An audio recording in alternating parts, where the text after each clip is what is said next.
Hi, it's Harry from Commonhold now. We're going to hear from Helen today. It's in Keir Starmer's constituency, the leader of the opposition. We need to hear far more from him. On a rainy day, imagine when your bedroom is pouring down buckets and it takes 7 years, yes, 7 years, for your rich freeholder to fix it. Well, I came here in, the late 90s as a very, young girl, and came to this country because I had friends and family here and thought it was a great idea. And I'm now married with 2 children. So I met my husband and, everything was wonderful, and we were looking around for somewhere to live.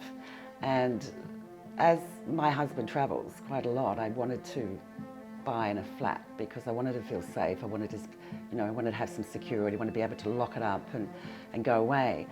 And we found our dream flat. We walked in, as soon as we walked in, we thought, wow, this is something for us. This is somewhere we can start a family, somewhere I can get to work fairly easily. There are great amenities nearby, shops, transport. Okay, so this is the balcony. This is where our son used to sort of play here. We're very safe because we have got a wall.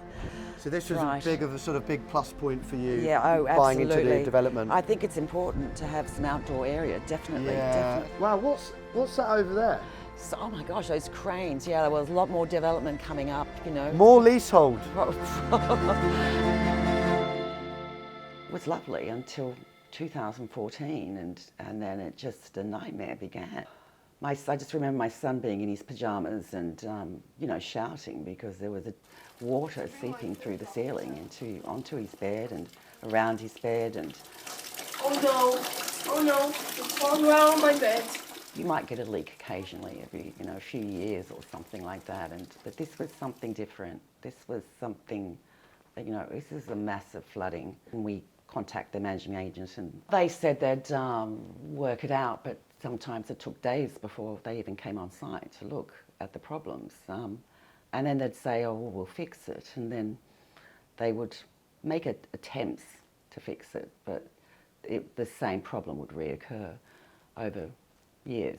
We had to constantly spend money to shore up the ceiling.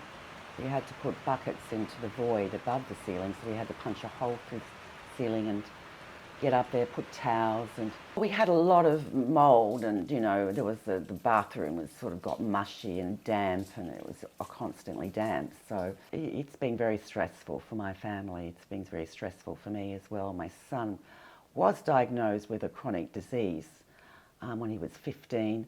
The stress that went with it was definitely didn't help. As soon as he turned 18, he sort of wanted to move out. You can't really blame him for that. Now, I think he doesn't miss this bedroom. It took 7 years. I don't know anywhere in the world where someone has to wait 7 years to get a leak fixed. I'd had faith in the Freeholder, being a big pension fund, big international pension fund. I had faith that they would actually resolve it. But if leaseholders can't even get a big pension fund to fix a leak over 7 years, it's very difficult for me to have faith in the leasehold system. So suing is unfortunately it's an unfortunate word because it's not my way to litigate people.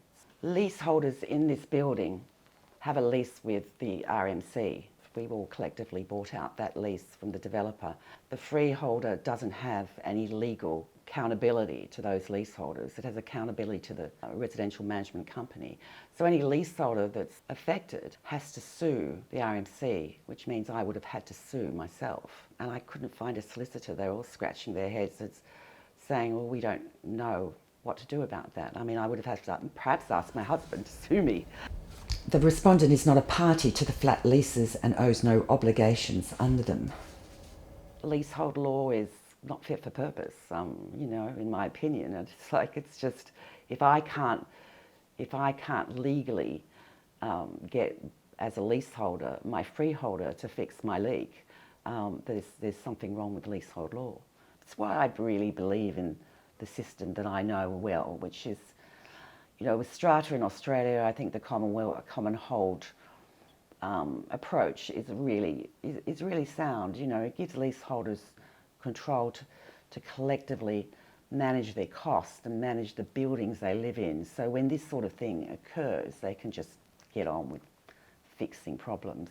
This system was never designed for multi-occupancy residential buildings. It wasn't. No. It really grew out of that didn't old really exist. system. It didn't exist. And now we've got Commonhold in other jurisdictions. Australia obviously pioneered it with strata title in the That's right. 60s. The reality is, why can't we just pinch that?